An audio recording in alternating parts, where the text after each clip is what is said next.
అదే RTV app వార్తల్ని క్షణాల్లో చదివే అవకాశం ఉంటుంది. ఒక న్యూస్ పేపర్, ఒక టెలివిజన్ ఛానల్ మీ చేతుల్లో ఎప్పుడూ ఉంటాయి. మీరు తెలుగుదేశం పార్టీలో ఐరన్ లెగ్ అన్న పేరుతో మీరు పిలువబడినప్పుడు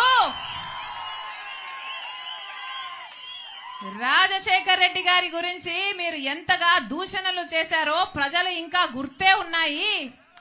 రాజశేఖర్ రెడ్డి గారు అంత మహామనిషిని పట్టుకొని రాజశేఖర్ రెడ్డి గారి గురించి మాట్లాడిన మాట పిచ్చి పిచ్చి వాగుడు. రాజశేఖర్ రెడ్డి గారి పంచ విప్పి కొడతాను అన్న పిచ్చి పిచ్చి మాటలు మాట్లాడిన ఆవిడ ఈ రోజా నా గురించి మాట్లాడుతుందా?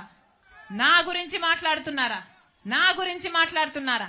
పైగా తెలంగాణలో పార్టీ పెట్టానట, నేను మూసేసి ఇక్కడికి ఎందుకు వచ్చాను అని అడిగింది. అమ్మా, నేను వైఎస్ఆర్ తెలంగాణ పార్టీ అని పార్టీ పెట్టిన మాట నిజమే, అది మూయలేదు తల్లి. వైఎస్ఆర్ తెలంగాణ పార్టీ కాంగ్రెస్ పార్టీలో విలీనం చేశాం. పైగా తెలంగాణలో తెలంగాణ ప్రభుత్వం డబ్బులు ఇవ్వాలట, అవి నేను తీసుకురావాలట. ఏమ్మా, నేను తీసుకొస్తే మీరేం చేస్తారు? గాడిదలు కాస్తారా? అధికారమేమో మీకుంది, తెలంగాణలో టీఆర్ఎస్ పార్టీలో దోస్తీ ఏమో మీకుంది.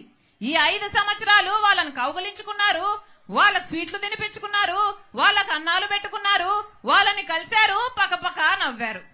ఈరోజు వైఎస్ఆర్ కుటుంబాన్ని విచ్ఛిన్నం చేయాలి, divide and rule policy Congress the, అది సపోర్ట్ చేస్తున్న షర్మిల సిగ్గుపడాలని కూడా ఈ సందర్భంగా తెలియజేసుకుంటున్నా. అండ్ ఈరోజు వైఎస్ఆర్ బిడ్డ అంటున్నావే, మరి వైఎస్ఆర్ గారిని అవమానించిన పార్టీలో నించొని వైఎస్ఆర్ గారి పేరు చిరస్థాయిగా నిలిచిపోయేలా పాలిస్తున్న జగనన్నని మాట్లాడటానికి నీకు నోరు ఎలా వచ్చిందని నేను అడుగుతున్నాను. వైఎస్ఆర్ బిడ్డ అంటే మాట మీద నిలబడాలి. వైఎస్ఆర్ కోసం పార్టీ పెడితే ఆయన ఆశయాలతో ఎన్ని కష్టాలు వచ్చినా, ఎన్ని అవమానాలు వచ్చినా, తప్పుడు కేసులతో జైల్లో పెట్టినా కూడా ఎవరికీ తలొంచకుండా సింహంలా పోరాడిన జగనన్నే నిజమైన రాజన్న బిడ్డ. నీలా పార్టీని విలీనం చేసి ఈరోజు పార్టీని ఏ విధంగా అమ్ముడుపోయే విధంగా ఈరోజు చంద్రబాబు నాయుడు ఇంటికి వెళ్ళి ఆయన ఇచ్చిన స్క్రిప్ట్ మాట్లాడుతుంటే రాజన్న బిడ్డని అనరు అన్న విషయం కూడా మీరు తెలుసుకోవాలి. అండ్ నేను ఆడదాన్నా కాదా అనేది ఈ రాష్ట్ర ప్రజలందరికీ తెలుసు. నేను 1991 నుంచి రాష్ట్ర ప్రజలే కాదు, ప్రపంచ నలుమూలలో ఉన్న తెలుగు, తమిళ్, మలయాళం ఆడియన్స్ అందరూ కూడా ఇష్టపడే టాప్ హీరోయిన్ని, ఆ తర్వాత పొలిటీషియన్ని, ఆ తర్వాత జడ్జిగా టీవీలో కూడా నంబర్ 1 స్థాయిలో ఉన్నాను. కాబట్టి ఈరోజు నీ దగ్గర నేను నీతులు చెప్పించుకోవాల్సిన అవసరం కూడా లేదు.